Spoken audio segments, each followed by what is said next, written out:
You tell me what I can't say. You censor what I can. You say I'm offensive because I believe my eyes, and I say I see a woman, not a man.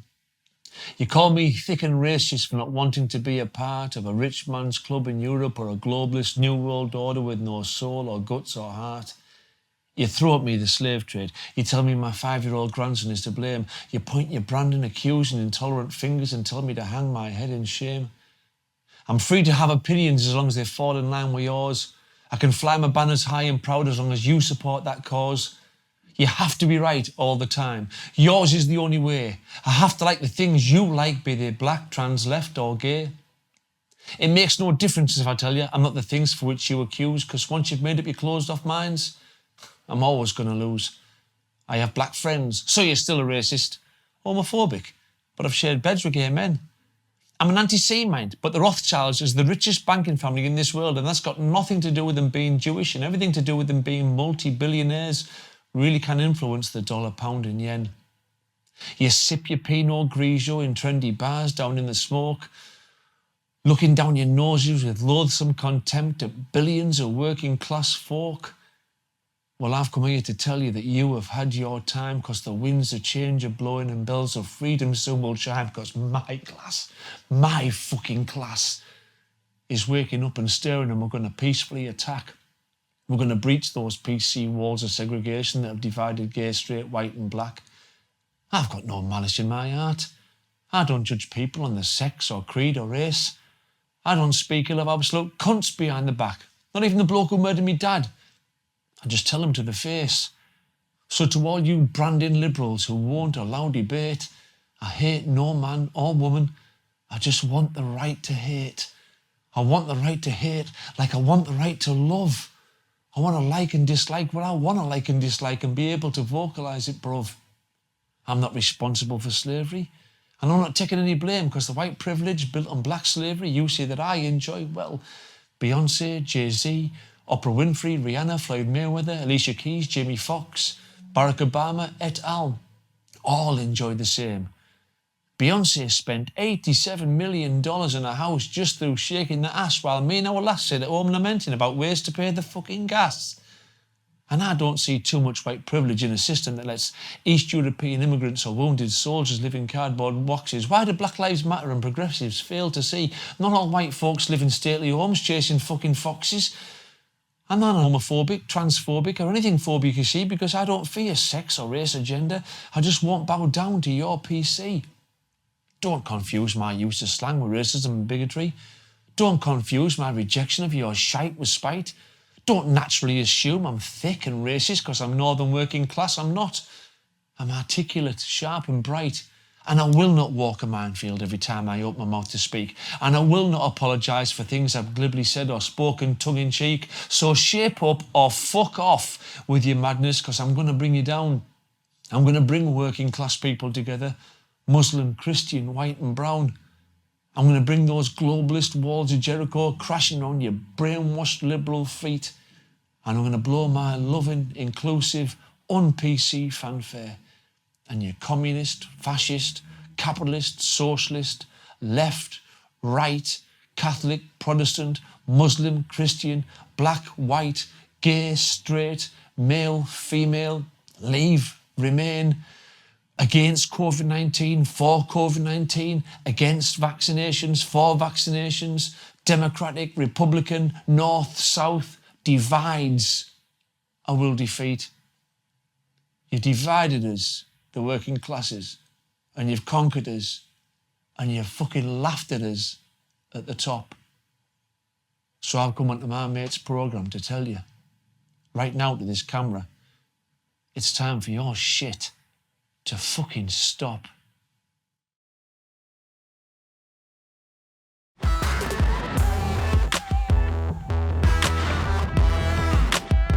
Hello and welcome to TRIGGERnometry. I'm Francis Foster. I'm Konstantin Kissin. And this is a show for you if you want honest conversations with fascinating people. Our brilliant guest today is one of our favourite comedians working in the UK today, who finds himself in a spot of bother. Chris McGlade, welcome to TRIGGERnometry. All right, lads, are we doing all right? It's good to have you, man. We have known you for a while, and you and I particularly go back a long way. But tell everybody who doesn't know you, who are you?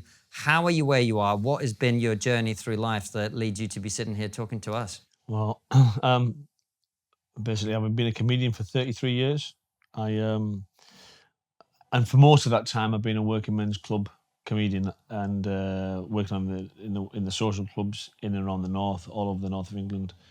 But I have had forays into the comedy circuit, over the years, and I've done that under my own steam, And I don't know how these people on that, in the main middle class progressive kind of like comedy circuit, take me. I've always tried to amalgamate both styles of humour, really. So I've got this like unique approach, and I do that not only in the middle class circuit here in London, on the comedy circuit, but also in those working men's clubs. So I've been doing that for some time now, to great effect, and my comedy's become more political over the last 11 or 12 years in particular, because I fought a political campaign in Redcar that was totally corrupted, really. We exposed all kinds of things and changed the law in this country regarding open spaces. And after that, it was kind of like my comedy, when I'd seen like the level of corruption and things locally, my comedy had to reflect that, if you know what I mean. I had to start speaking out about things that I felt were bullshit. And like I say, I've tried to do that in that middle class comedy circuit style, but I've always tried to stay true to my working men's club roots and that quick, one-liner style of comedy. And I don't work very much. I guess I've never been in comedy for the money, do you know? And I've never certainly been one that's. I mean, I appreciate I've got to make a living, but it's always been the love of it. And over the last 11 years or so, it's wanting to say things, if you know what I mean, that I think stinks, and I've been trying to do that more and more over the years, And but like I say, 33 years this year I've been a comedian. And when I met you, a mutual friend of ours, when we were at the Edinburgh Festival at the same time, I didn't know who you were. I went to see you in the Caves. You had this massive room. It was 120 seater, I think, big. And the day I saw you, there was 9 people in one row. And I sat there, watched you for an hour, play to 9 people. I think 2 of them were German tourists who couldn't understand a word. And I came back again because that's how good it was. And that's the thing that you do, is you combine, as you say, good jokes, really good funny jokes. You hate political correctness, and you talk about the political things that are happening in the world today. Yeah. I mean, I'm trying to. What I've always wanted to do is I've always wanted to bring both sides of comedy together. So, like, I think at the moment comedy's too imbalanced. It's too top heavy in one direction. The whole of the industry these days is controlled by middle class progressive kind of people, whether it be agents, whether it be promoters, bookers, the comedy clubs certainly, and I've been trying to sort of like even things up to a certain degree, if you know what I mean, by bringing traditional working class humour into these places, but mixing it with the kind of humour that you would find in a comedy club. Because I think working class comedians, or working men's club comedians, they never get a look in. When was the last time you saw a working men's club comedian? And I know stacks of lads on the circuit who are really funny men, and they would never get a look in at Live on the Apollo or any of these kind of game shows or panel shows or whatever. Do you know what I mean? Because they don't put forward the humour. They don't do the humour that these people who control comedy like, and it's a discrimination in a way for me. It is a discrimination. Why do you think it is, Chris, that they don't want to put these types of comedians on telly and all the rest of it? Because they don't like them. That's as simple as that. It's like the people who control comedy, they have their perceptions of what comedy should be, and it isn't what's in the working men's clubs. They think it's hack, they think it's all dated, and perhaps it is. But it appeals to millions and millions and millions of people. Do you know what I mean? I wear this unashamedly all the time, right? I've got like loads of T-shirts that say working class man. I'm absolutely proud of my class, right? And I'm even more proud of my class by virtue of the fact that we don't get a seat at the table. Do you know what I mean? And everything is controlled by this middle class, like progressive mindset. And when I sit in the club or when I sit in the pub with the lads, they'll say, "Oh, did you see that comedian?" And they tell you, "Fucking rubbish. Didn't understand him. What's he talking about? Wasn't even funny." And they say, you see, these people control comedy. You put these comedians on the television because they like them, but they don't necessarily have broad appeal. And I'm not slagging any comedian off. I'm just saying it's wrong that it's only one kind of comedy that's been foisted on the public of this country time and time and time again. Because there are millions of working class people, right, who love the comedians who go in the working men's clubs. And yet their taste in comedy isn't catered for on television or anything else, And I think I've tried to be a bit of a Trojan horse, really, taking one kind of humour into a comedy club and taking the comedy club, because it's a flip thing with me, because I always try and take that middle class comedy that I do. I try and take that into the working men's clubs or in a sportsman's dinner too. Do you know what I mean? So it's balanced. But I can see that I've been a comedian for 33 years, so I can do different kinds of comedy. If you want me to be over the top, I'll be over the top. If you want me to be clean, I'll be clean. And Chris, what would you say to those people who, like these middle class liberals, who go, "Well, hang on, you just want to go on stage, do Bernard Manning-esque style jokes from the 1970s. Society's moved on, and you need to accept that." Well, I it's not about doing Bernard Manning style jokes. When you watch these guys on the after dinner speaking circuit, they are funny guys. They don't do Bernard Manning style material. Once again, it's like a small-minded view of these comedians. It's like I've said to a couple of comedy critics, "When was the last time you ever went into a working men's club?" and reviewed a comedian. When was the last time and they haven't, have they? And it's just the discrimination, and I think that working class people are discriminated in lots of ways, but especially in comedy. You can get, if you're working class and you do the style of comedy that everybody else does in the comedy clubs, that's fine. But if you do that traditional working class kind of humour that appeals to working class people, you got no chance. Well, this is why I was so happy, because I opened with the anecdote about how you and I first met, when you were having a rough time of it in terms of getting audience in, and it wasn't easy, even though your show was brilliant and you are a brilliant comic. But last time that Edinburgh happened, which was 2019, you did a show called Forgiveness, which Francis and I both saw, which was one of the best shows at the festival. You sold out your room, you got brilliant reviews, and it got followed up with a run at the Soho Theatre. And you've been doing brilliantly on that front. And as of a couple of weeks ago, you were supposed to get your run at Soho Theatre, which is for people outside of the UK, one of the biggest theatres in London, certainly like a taste-making kind of theatre here. And that didn't happen. No, well, yeah, they got cold feet. And why is that? Well, I mean, it's been in the press to a certain degree, and I don't think it's over as far as the press goes. But so I wrote this show about my dad's murder. My dad was strangled and set on fire in 2011, and I more or less instinctively forgave the man who murdered him. I thought it was the way to go. I felt that was right for me.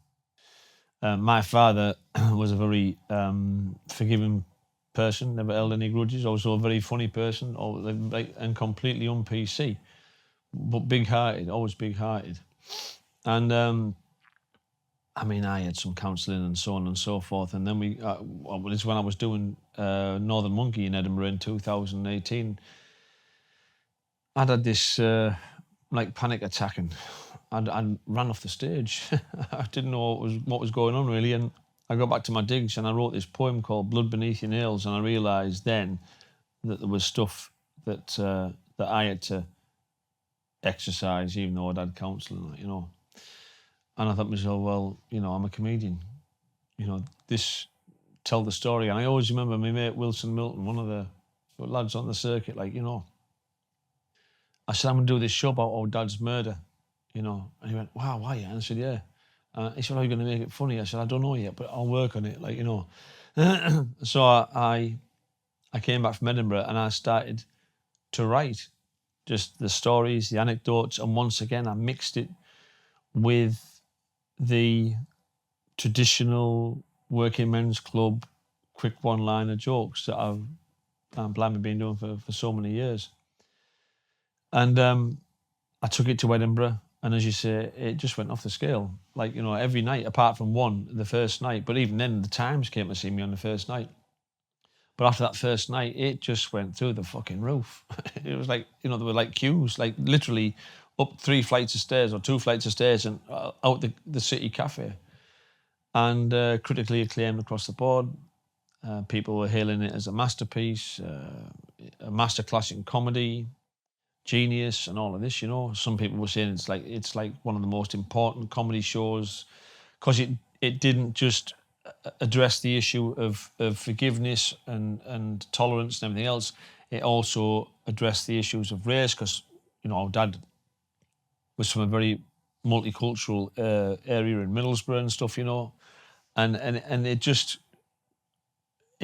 swept the board at Edinburgh. And then this top promoter came to see it and he just said, this is fantastic, like, you know, never seen anything like it.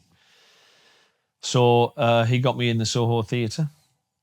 And just for people who don't understand, you've been at it at this point for 32 years. Yeah. And this is your dream coming true. Finally, you're getting recognition. Well, do you know what it was? This was the thing I thought. You see, because like gigs were few and far between, right, on the comedy circuit for the reasons I believe I stated at the start, top of the interview, at the start of the interview. So like when I got all this like acclaim and everything, and bearing in mind, I mean, I'd been to Edinburgh 3 times, 17, 18 and 19. And every time I'd gone there, I'd been like critically acclaimed across the board. But this was mega critical acclaim, you know. Yeah. And it was like for me personally, that recognition was like saying to these people who control comedy, look, you know, this is me. Do you know what I mean? I felt so proud of that. This is me as a working men's club comedian. This is the level of my writing. This is the level of my comedy. I can do what you do, and I can do what you want me to do, and I can do this in the working men's clubs. And I can do this, and I was so proud of myself at that moment in time because leading up to that, the work had been so non-existent. Really, I'd felt many times like just jacking it all in. Of course, when we went into the Soho Theatre. I mean, that was just like everything for me, man. You know what I mean? I mean, the Soho Theatre, for anybody who doesn't know out there, is so cutting edge. You know, they don't have any shite in there. And I was I don't know about that, mate. But well. I know what you mean, but in their eyes, if you know what I mean. Yeah. Do you understand what I mean? They're not compromising on things. They get who they want to get. Exactly. Yeah. Right. Yeah. And like I'm just like floating on air, and then I got a call off the promoter, and he said, right, they want you, they really want you, because they came to see me in Edinburgh twice.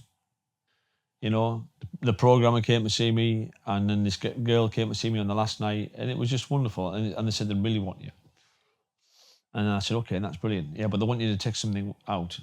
So what do they want me to take out? Well, they said, well, they don't want you to use the word packy and they don't want you to use the word chinky, right? So my first instinct was, I said, tell them to fuck off, right? Chris, before you go any further, just give people a little bit of the context, because some people are hearing this for the first time. I know you're working up to it, but I'm just saying this because some people will make assumptions based on what you've said. Yeah. You've said you're a working class comedian. You said they didn't want you to use those 2 words, and they're going to assume that you were making fun of those. No, groups. not at all. It was in context of it was in the words were used in the context of the 1970s. You were telling a story about your dad. Yeah, and the slang and the words that were used in working class communities, multicultural working class communities in the 70s and stuff when I was growing up with my father.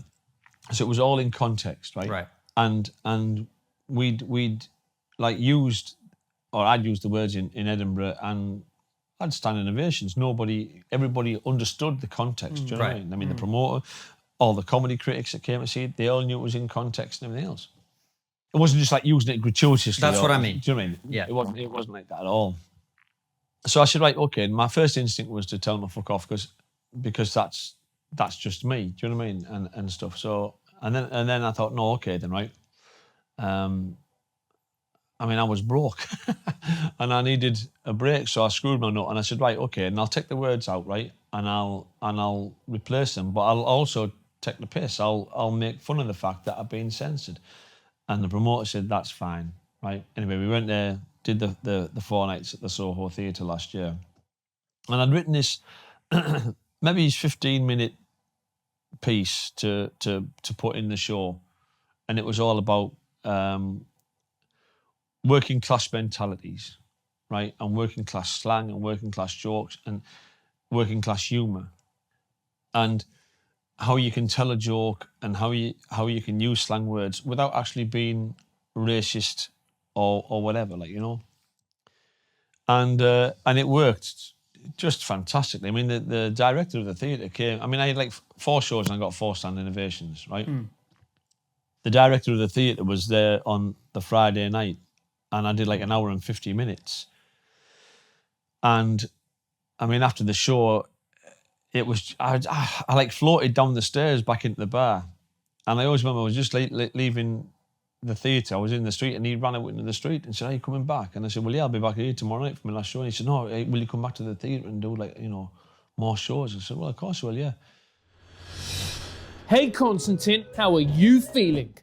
Good. And your mental health? I'm from Russia. We don't have mental health. Well, in the civilized world, we talk about our mental health and how we're feeling about our place in the universe. In the words of my uncle Vlad, that is why we will crush you. Well, he's 2 months away from a breakdown. For the rest of us, there's a #1 mental wellness app called Calm that helps you to negotiate the tricky modern world.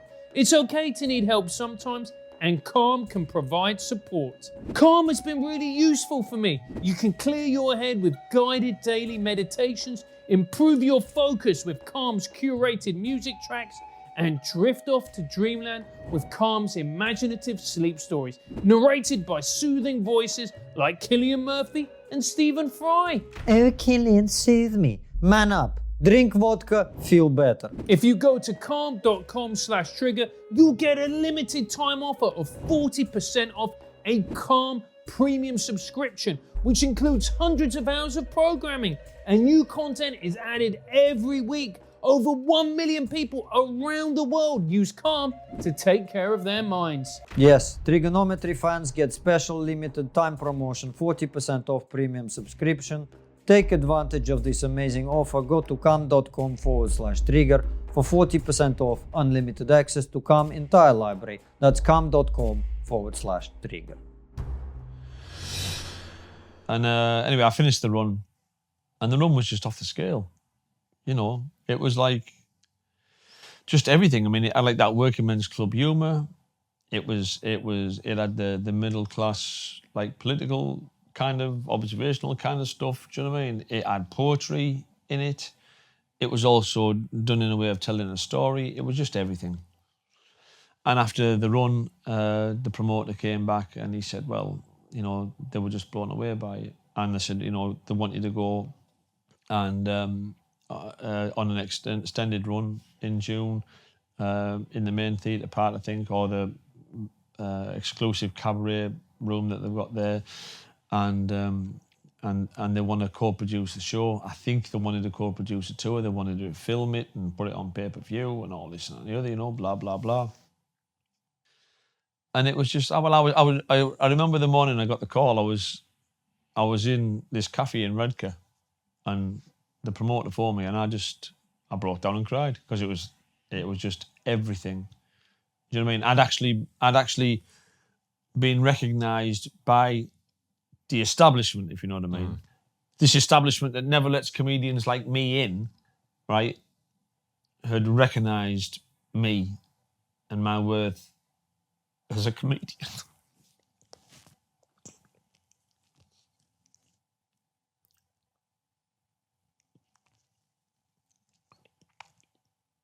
And that meant everything to me.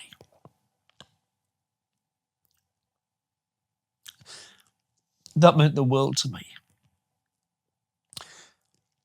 If I didn't make a penny of the shows, and I didn't make any money in Edinburgh, and I didn't make any money from the first Soho Theatre run,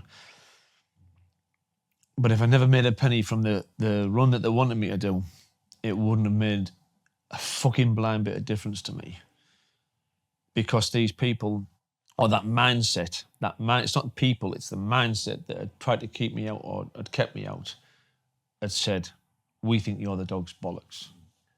And it was just everything to me. It was 32 years of being booed off, paid off, had pint glasses thrown at you, fucking challenged with knives. Do you know what I mean? Just everything, heckled, the whole lot. And then I was this establishment that this mindset that controls comedy and said, we think you're great. And they said to the promoter here, we had people coming into this theatre that we never had before. And the promoter said, what do you mean, working class people?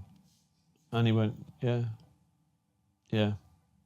I felt like Braveheart, when they said, William, they're coming down from the hills and the hundreds and the thousands. They were coming down from fucking Newcastle, and they were coming over from South Yorkshire. They came down from Nottingham, from clubs where I'd been in Nottingham all my life. They were coming over from Wolverhampton, up from the southwest. They were coming from all over the place. And I thought to me, and just to see me in the Soho Theatre, and that just meant the absolute world. And then, I mean, I played the Comedy Store in Hollywood, and I played on the main stage in this massive room years ago, 2003, 2004. And I had to go home because my mum was dying of a heart attack. Well, she'd had a heart attack, but she had heart failure and cancer and stuff. And so that ended that one, you know what I mean? And then I was in Billy Elliot in the West End, in the Victoria Palace Theatre, biggest break to date, and the old fella was murdered. And that really, after that, they put me in a room at the top of the theatre, so my bad vibes didn't rub off on any of the rest of the cast, which is fair enough. And that was the end of that one, really. But this one, it was like, well, nothing's going to stop me now. Nothing possibly can stop me, because I know my own worth. I say I have very low self-esteem, because I'm like, that's just being bullied as a child, really. But I know I've got what it takes as a comedian, and I thought, well, nothing's going to stop it now. What can stop it? Because even Netflix were interested, a Hollywood film director. Well, he's a British film director, but he's directed Hollywood movies, and he's worked with Robert De Niro and all this. He wanted to write a screenplay, There was a Canadian TV company, a Canadian stroke North American TV company, wanted to do a series about me on the theme of forgiveness. I think they wanted me to go around North America talking to people who'd suffered murder like me, and discuss with them, other victims of murder, discuss the concept of forgiveness, And 2 weeks after, bump, lockdown, everything stops. Gutted. Absolutely gutted. Been gutted ever since. I mean, that's very understandable. And particularly lockdown, everything stops. But then we fast forward, and you've got your run at the Soho. Yeah. Well, you see, the thing is, I kept in touch with the director of the theatre. He said in August, you definitely know mix and stuff, and then I never heard any more. And then I let go of myself. I'd had these 2 shows planned of forgiveness in my hometown in Redcar. And it was 90 tickets for the show. At first, it was just going to be 1 show. And then it sold out within an hour. And then so we put another show on, and then that had sold by the following day. And there was people flying over from Ireland and flying up from Bristol, and they were coming down from Newcastle, and they were coming up from the Midlands, all to come to Redcar to see the show. There was even 2 women from America saying if we could get a flight, we'd come and fly over from America to see the show. And I'm like, wow. And then lockdown was called again. And that just finished me off, really. I started drinking like loads, let myself go, didn't clean the house. You know what I mean? Just completely let myself go, grew a massive beard. Just wasn't bothered, wasn't interested, you know. And then I got a call, and about the end of January, and the promoter said, you know, the theatre says you're still in the mix, that's great, and so on and so forth. I said, well, you know, we'll be getting some dates soon, then that's great. Of course, nothing came, weeks went by, and nothing. And then maybe about 6 or 7 weeks ago now, 6 weeks ago, got a call, and they said, oh, the promoter said, basically, they need to talk to you. And I said, why? And they said, because they think your show is anti-Semitic. So I said, right, okay. What's anti-Semitic like? They said, well, somebody's alerted them to your poem, The Right to Hate. So I said, oh, okay then. See, in The Right to Hate, there's a verse that says, you know, I've got black friends, so you're still a racist, homophobic, but I've shared beds with gay men. I'm an anti-Semite, but the Rothschilds, as the richest banking family in the world, you know, really can influence. And that's got nothing to do with them being Jewish, and everything to do with them being multi-billionaires, really can influence the dollar, pound and yen. And that's the verse that caused the controversy. It caused controversy last year when the poem went viral. I mean, the poem went viral to like tens of millions of people. Now, I understand the anti-Semitic trope, you know, that like Zionists and the Rothschilds and all that, you know, control world banking, and that's what Hitler based his attack on, you know, before the war and all of this. But that section of the poem wasn't about that at all. That section of my poem was about the middle class, or in the main middle class, progressive liberal mindset versus the working class mindset. Because in my working class existence, with my working class friends, they don't understand how you can be racist and have a black wife or a black husband or a black partner or a black friend, right? And they don't understand how you can be homophobic and have gay friends, right? And they don't understand how, as the richest banking family in the world, even though they're not as big a players as they used to be, how they can't influence stock markets or currencies. And that's what it was about. And that's basically what the poem's about. It's about working class mentality as opposed to that middle class progressive mentality. And it's like, for me, that middle class progressive mentality is riding roughshod over everything, and it's not giving our mentality any kind of airtime, really. Do you know what I mean? Yep. I had this fucking dickhead online, right, saying that, you know, he'd put this post on Facebook and he described us as working people. Now, I've noticed that coming in more and more over the years, this term, working people, very ambiguous, working people. And I responded to him, I said, hey, mate, you missed a word out there. And he said, have I? And I said, yeah, you have. I said, you missed the word class, mate, right? And he started going on fucking quoting Karl Marx at me and all this and that and the other, right? And so on and so forth. I said, hey, save all your fucking middle class bullshit for me. I said, I don't give a toss, right? I said, you have to have the word class. And basically what he was saying was, if you've got a job, you work in class. Fucking prick, idiot, right? And this is what these people don't get, right? Because working class people, it's not just about having a fucking job, right? We're our own culture. We have our own way of speaking. We have our own mindset. We have our own thought processes. You know, we think differently. It's a culture. Working class is a culture, white and black, you know. We go on holidays to different places than middle class people. They even smoke different fags. I said this in my 2018 show, you know, working class people by and large will smoke Embassy Regal. Or Mayfair. And middle class will be smoking fucking Marlboro. Do you know what I mean? Marlboro Light. It's not just about having a job, being working class. It's a culture, right? And it's a mentality, and it's a mindset. And I feel very passionate about it. And it's getting completely road roughshod over by this progressive, in the main, middle class mentality. And it has to stop. It has to stop because it's discriminating so much. And I don't give a flying fuck if people attack me online and say this, that, and the other, right? But I will not stop championing my class, my culture, no matter what colour you are, because it's a culture. Being working class is its own culture. And that is what the right to hate is about. Right. It's about our culture being dominated by these people who tell us, you can say this, but you can't say that. But you can say that, but you can't say this. And you will think that. And if you don't, oh yes, and then the prejudging, that's what the whole thing is, you know what I mean? You're racist, you're this, you're that, the other. Well, I'm sorry, I'm not. Because I left school with 2 O-levels, you know? Well, 3 O-levels. One was in English, one was in art, and one was in fucking truancy. You know what I mean? I'm not the best educated man. I left school at 16 years old. My English teacher, when I was 14, said, you, McGlade, are Oxford or Cambridge material. Do you know that? And I laughed at him and I told him to fuck off, right? Because he had these deadheads behind me.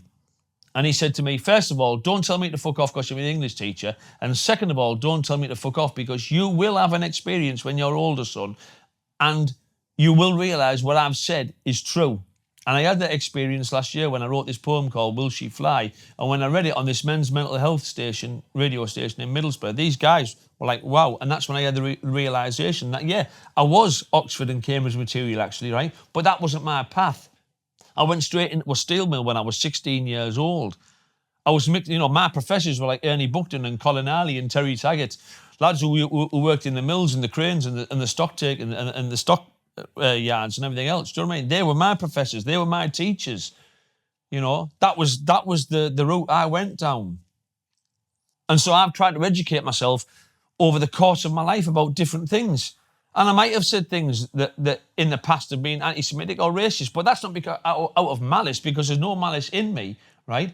That's out of ignorance, really. And I've tried to learn as much as I can to put those things right. Do you understand? I do. Yeah. But this, the whole poem is about defending working class mentality and culture. You know, as opposed to this progressive. I'm not even going to say left because it's not left; it's centrist. They're not left. They're not the traditional. I was a member of the Labour Party when I was 17 years old. You know what I mean? Standing on picket lines and stuff. I'm like a proper traditional working class socialist. But I don't identify with the left now because it's not. They're too busy branding people and using ID politics to shut people up and do people down and all of that, you know. And that's what the poem was about. We're being dominated by this mindset that is completely alien to ours.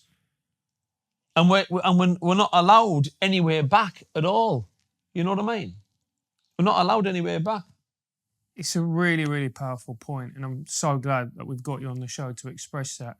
There's something that I push back against a lot because it's the term white privilege, and I feel that it's used as a weapon against working class people, and particularly working class men, to get them to shut up and not have an opinion. I can't, Francis. Listen, mate. My family came from Ireland. My family are immigrants, right?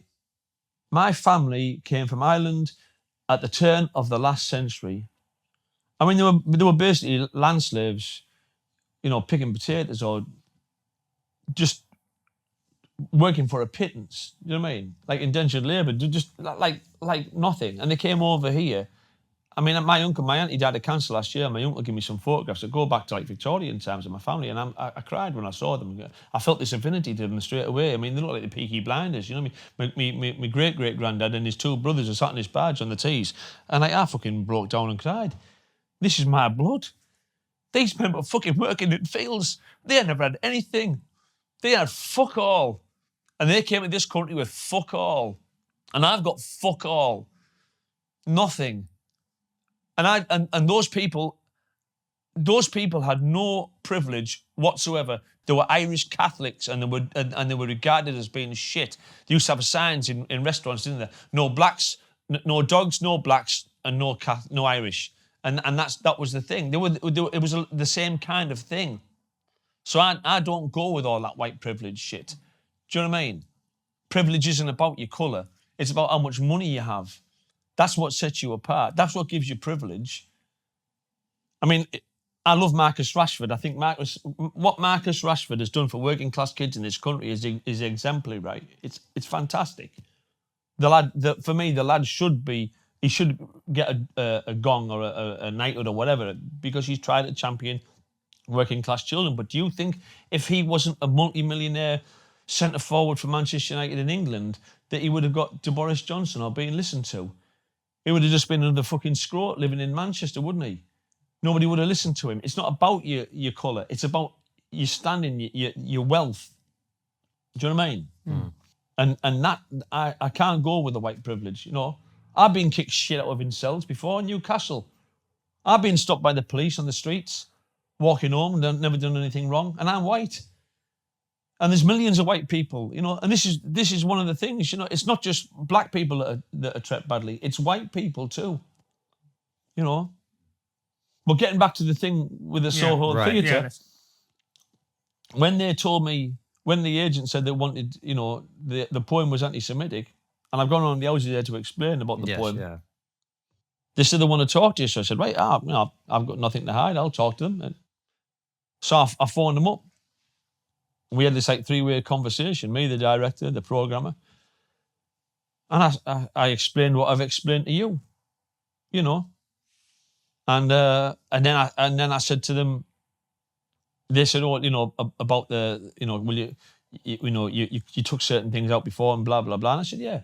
I said, if that's what you want me to do, right? If you want me to take out that line, because they kept on stressing that, you know, we can't be seen to offending people and we can't do this. And I said, right, okay, if you don't want to offend people, right, I said, I will take out that line. Chris, just pause there for 1 second. Yeah. Just for 1 second. These are people who run a comedy theatre. Yeah. And their primary concern in dealing with you after you sold out a run to standing ovations last year is they don't want to offend people. Yeah. Well, that's what they said. They said, we can't be seen to be offending people and we have to be diverse and so on and so forth. And I said, right, okay, I'll take out that section. But I said, but like I did before, when I took the piss when you censored me before, I'll take the piss this time. And they said, great. And then they said, we'd like you to speak to this Jewish lady, right? And she used to be the creative director of the theatre. And I said, right, that's fine. I'll do that, you know. I wanted to, you know, not because I want an endorsement from the Jewish community, but... You could always call me up, mate. I'll give you a free pass. Mate, that ain't worth shit. Do all the Holocaust jokes you want, mate. Unfortunately, you're not in the position to book me in the Soho Theatre. That is unfortunate. But she used to be the creative director of the Soho Theatre, and I think she was the director of the London Jewish Museum, and I wanted to talk to her, not because, like I said, I wanted an endorsement from the Jewish community, but I just wanted to smooth the waters, to say, look, you know, I know that it was almost like they wanted me to be educated, you know, in what that reference meant. But really, when I think about it, that was like so condescending once again, because I understood the anti-Semitic trope of Jewish banking and everything. I understood that already. But what they didn't understand and what they weren't prepared to be educated in is that working class mentality. Do you know what I mean? That doesn't understand how one of the richest banking families in the world, and it's got nothing to do with them being Jewish, just the fact they're multi-billionaires, they must be able in some way to affect currency or stock market. So how did that conversation go with her? Well, that never happened because we all left the phone call. It was me, the director and the programmer. It was brilliant, and then they said, right, we'll sort the phone call out. And Mike Lee who's my agent for acting and for literary things. I mean, he's Jewish. He's a member of the campaign against anti-Semitism, right? He was going to sit in on the conversation, right? He was emailing, I was emailing, the promoter was emailing, we're all emailing, nothing. And then they came back, not last Thursday, but Thursday before, and the promoter phoned me, he said, I got some bad news for you. And I said, what's that like? And he said, well, they're dropping you, they don't want you. And do you know what it is? I was disappointed, but I wasn't hurt. I was more or less expecting it because I knew you get a feeling, don't you? Yeah. I'm not psychic, but I mean, I got a feel. I got a feeling about it, and I just thought to myself, nah,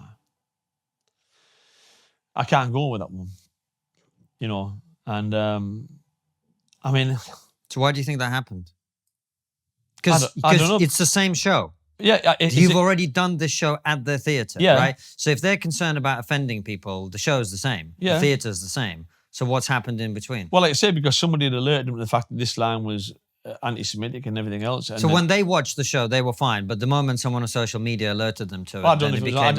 I don't know who alerted them, so Yeah. I don't know. I mean, Yeah, okay. maybe I don't know. Maybe I've got an enemy out there, or somebody who's jealous, or whatever. You know what I mean? And said, "Oh, what do you think about this?" I don't know. I don't Yeah. know. That's out of my control. Right. But it was the exact same show. They got 4 standing ovations, and suddenly they said it was offensive. And like McGlade, as I say, he's Jewish himself. So they phoned him up and he said, well, Chris was going to take that part out and replace it with something else. And they came back and said, yeah, but the poem, The Right to Hate, is out there online and it's gone viral to millions of people all around the world. So you are untouchable now.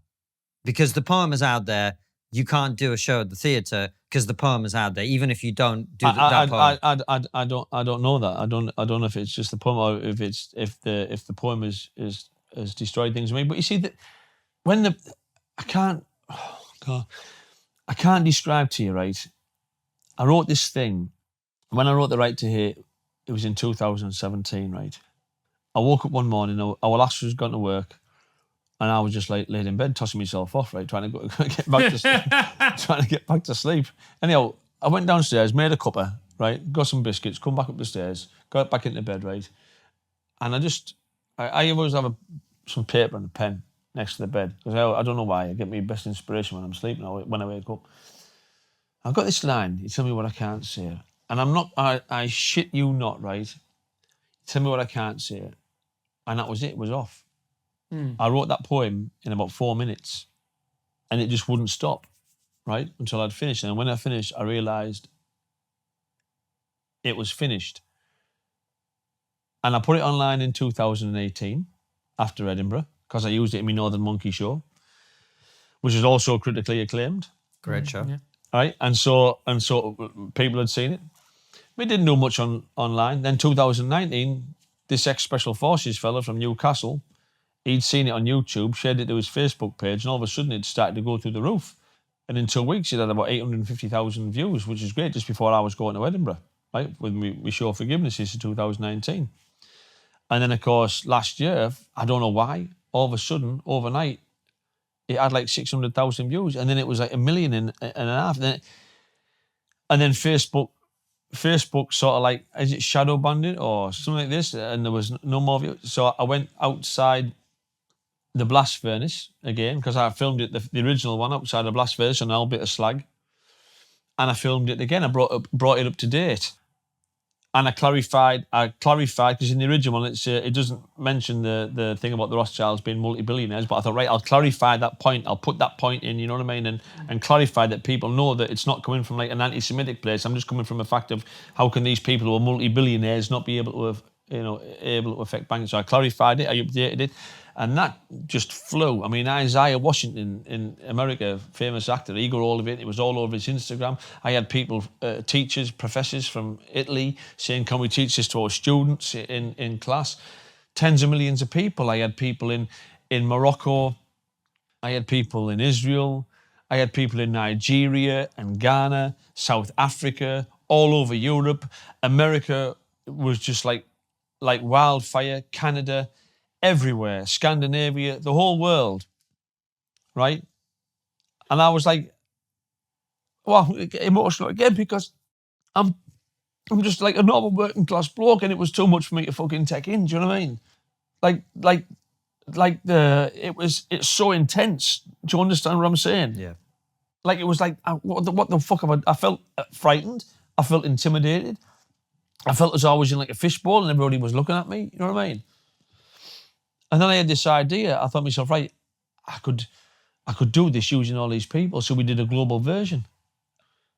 And I did it. I mean, I don't have a computer, don't have anything like that. So I made this video, the Right to Hate global version, using 150 odd people from around the world, from Nigeria and Kenya and Ghana and South America, Peru, Argentina, Brazil, everywhere, right? I did it all on my mobile phone. They sent me lines to the poem on my mobile phone, and I sent them to this guy who was like a filmmaker, and he put them all together, and we put the finished version out there, and it didn't do as much as the original. I thought it was better. You know, even the part where, you know, about the Rothschilds, like Jewish people did those parts, did those lines, you know? And so it's become, the poem has become a global phenomena. And I never expected that. I didn't intend it. I didn't ask for it. I didn't ask for the attention. I get like thousands of people sending me friend requests all the time. And I think, well, I'm not famous. I'm not a star. You know what I mean? I haven't got no money. I'm on the verge of going under. You know, I don't have any possessions in my house or the house I sleep in. I have a chair and a bed. That's it. I don't feel worthy of this attention. Do you know what I mean? But the attention's there now. And because the attention's there, the theatre turned around to the promoter and said, or my agent, McGlade, and said, well, it doesn't matter because he's out there online. And I mean, I've always been a fighter, not in terms of like physically, but like with my wits. I fight with my wits. You know, when I fought the local authority in Redcar over the issue of the corrupted housing estate, you know, I fought with my wits. And I thought to myself, well, what am I going to do here? And I have to do something to fight back. And so I just put the post on my Facebook page, just saying, basically, I've been banned by the theatre, and I couldn't believe it, and nobody else could believe it, really, because it'd already been in there and done massive things. Let me ask you again, though. Why do you think that's happened? Is there something? Well, from what I can gather, it can be. The decision came from above the director of the theatre. I think they might have a board or a group that controls the theatre. I don't know, but I think that's where it came from. I think there are forces at work, without being a conspiracy theorist. But I mean, you know, that's why I'm grateful to you guys for inviting me onto the program, so like I can like put my side forward publicly, because hey, listen, right? I mean, the show never had one complaint. Everywhere it's gone, it's had standing ovations. Everywhere. Yep. When I was in the Soho last year, and there was an actor there from Downton Abbey, he said, I'd never seen anything like it. People were queuing up to hug me. It set people on the road to forgiveness themselves. Other people who've suffered murder have seen the show, and it set them on the road to forgiveness. And not just like people have been set on the road to forgiveness, not just with big things, but with little things. One bloke said he hadn't spoken to his dad for 10 years, and over and out in the summit, really. And he said he's going to phone his dad and ask him to go for a beer. When I was in Edinburgh, there was a girl. She was outside the theatre and she was like looking, and I was giving the flyers out. And she said, I said, come in. I'm trying to tell her what the show is about. She said, I know what it's about. She said, my brother committed suicide, like, you know. So, okay, then. She said, I don't know whether to come in or not. It might not be for me. I said, well, it might be for you. I said, just come in. I said, well, there's no ask. If you don't want to come in, that's right. So anyway, you know yourself with Edinburgh, you've only got so much time outside leafleting. So the we cut off time, and I went down into the room. The room was packed out, about to start, and all of a sudden, the door opened. And this girl's head came around the door. I said, "Come on in, love. Come on in." She sat down, and she fucking loved it. The show,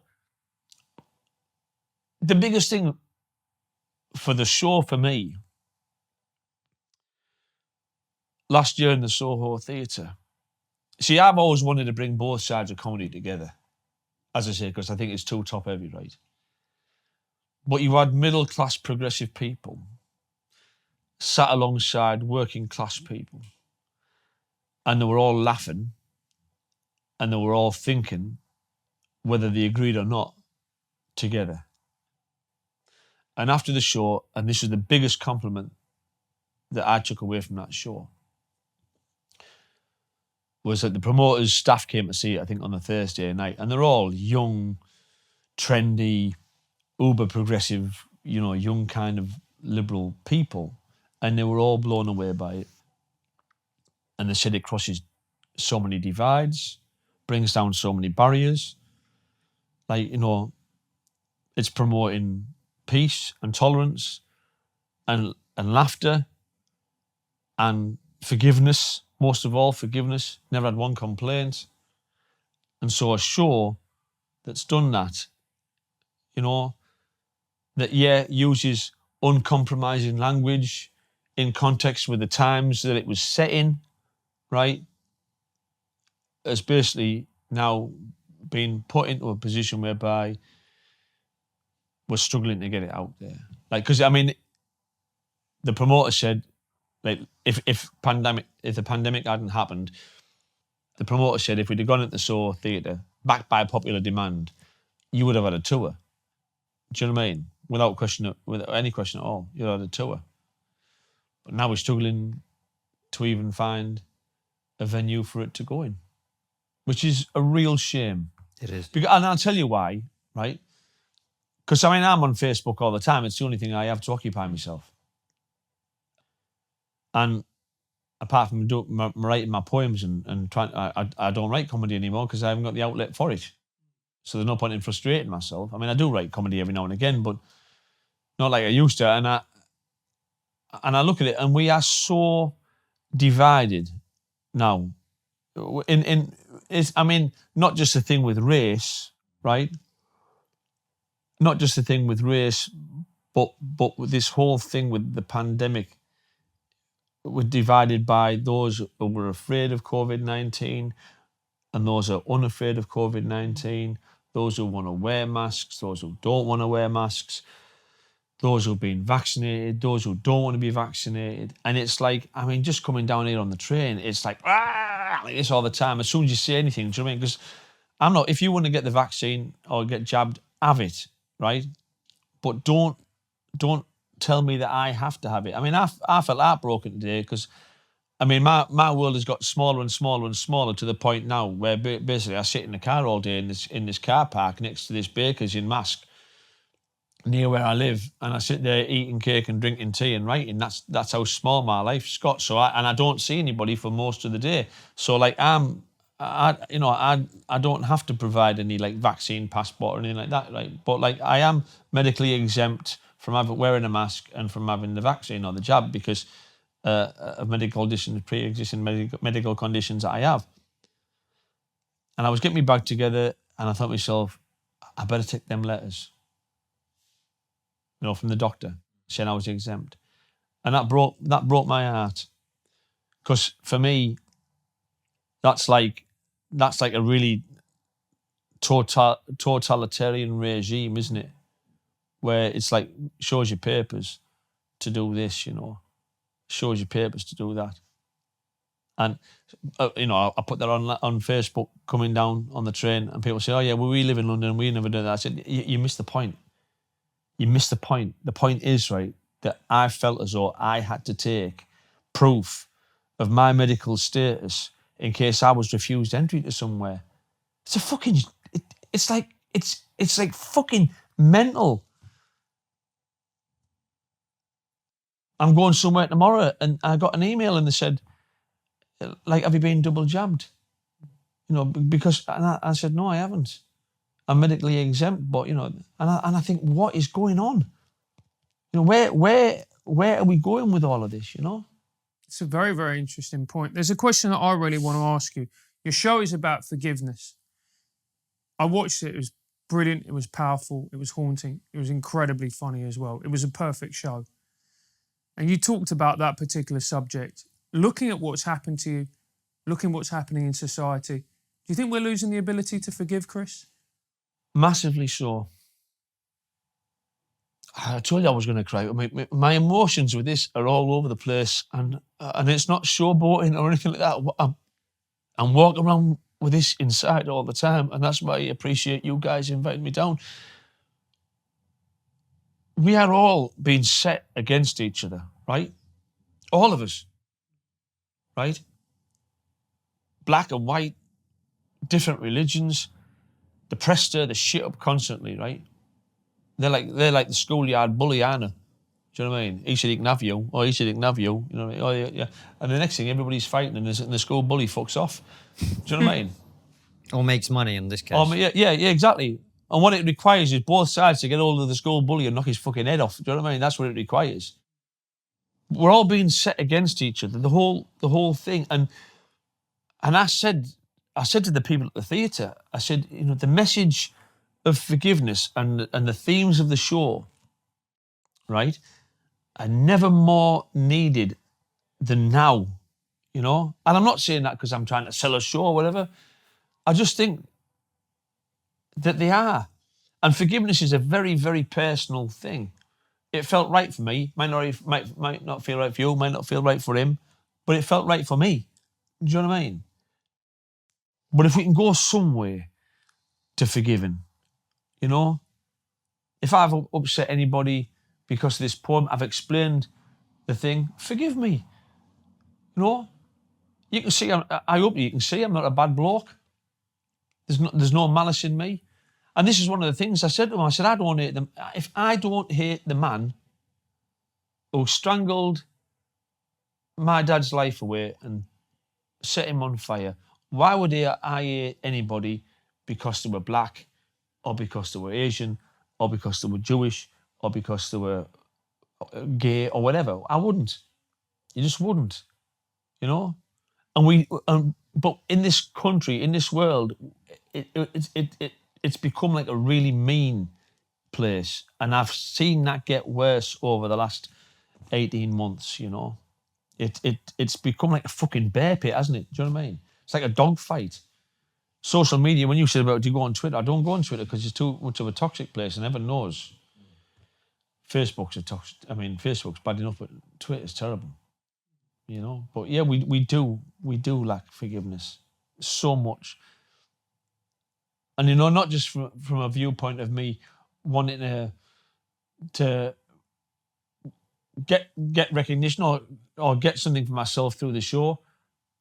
I think it's the message of the show that I want to take out there, you know, because I've seen the power of it. I've seen the power of the show. Somebody said to me, it's one of the best comedy shows that I've ever seen, and they're like a PR, like top PR person. And when you get like some of the critics saying the things that they've said about it, then you know that it means something. It's an important show. I don't know if it being the best show or the funniest show or whatever, but it's one of the most important shows, you know, as a whole, because it confronts and tackles so many issues, all in the thing of my father's murder. Chris, it's been an incredible interview. Thank you so much for coming. Thank you very much. We always end our interviews with one question. It's always, what's the one thing we're not talking about, but we really should be? Class. Stop discriminating against working class people, no matter what colour they are. Class. Don't be embarrassed about it. Everybody gets embarrassed. Oh, no, they shy away from it, don't they? So when you mention class, oh, fucking people, rear up. Stephanie McGovern from Middlesbrough. She's from Middlesbrough. She used to be the BBC's business correspondent, I think. She said in The Guardian when she went for an interview for the BBC, she did brilliantly.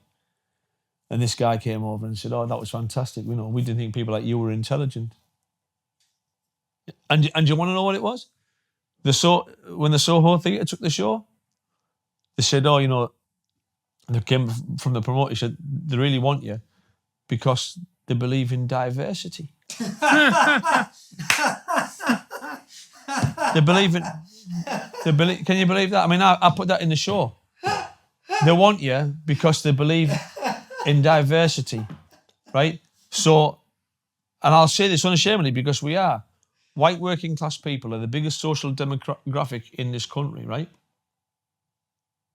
But now they regard white working class people, right, as basically a minority. It's fucking incredible. It is incredible. And you know, and not, you saw what happened at the football match. It's a minority with the European Championship final. It's a minority. Tiny minority. But they're trying to desperately tar a whole class, a whole culture with that racist brush, and it's wrong. And they're trying to rob us of our culture, of our mentality, of who we are, of what we were, of perhaps even what we want to become. Because we never get a look in. You tell me any facet of our society that is run by a working class person. I mean, even the Labour Party. If that doesn't show you how much working class people are discriminated against, if you had a black community group that was run by a white person, there'd be hell on. If you had a gay community group that was run by a straight person, there'd be hell on. If you had a Muslim group that was run by a Christian, there'd be hell on, right? Or another religion, like if it was a Hindu run by a Jew or whatever, there'd be hell on, right? In effect, the Labour Party is a working class community group, and it's run by middle class progressive people, and that's why the working class have said, "Fuck you," because there's a massive disconnect there, and what they think and believe, or running the Labour Party, isn't what we think and believe, and that's why at the by-election in May in Hartlepool, right, for the first time in 57 years, my whole life, the people of Hartlepool returned a Tory MP. And when you think about it, right, we expect to be shit on by the Tories. We expect that. But we don't expect to have our own shit on us. And we don't expect our own to look down the fucking noses at us. Do you know what I mean? And that's what we're getting. Let's talk about class, shall we? Let's have a working class leader of the Labour Party. I'm up for the job. Chris, thanks for coming on. My pleasure. I've loved every single second. We've loved having you. And, you know, you and I go back a few years now. I've watched everything you've done. I'm very proud of you. Thank you. I'm so proud of you. You've done incredibly well to break through, to get to where you are. And I hope that people who see this interview, I hope something good comes out of it. I believe in you. I believe in what you've done. It was a beautiful show that deserves to be seen by way more people than it's been seen by. And there's good things in the future for you. We're hoping that another theatre is going to come. We have hopes for that. But yeah, if anybody out there who can affect change wants to put it on in a London theatre, big London theatre, I'll be more than grateful. Where can people find you online? Facebook. Chris McGlade on Facebook. Yeah. Yeah.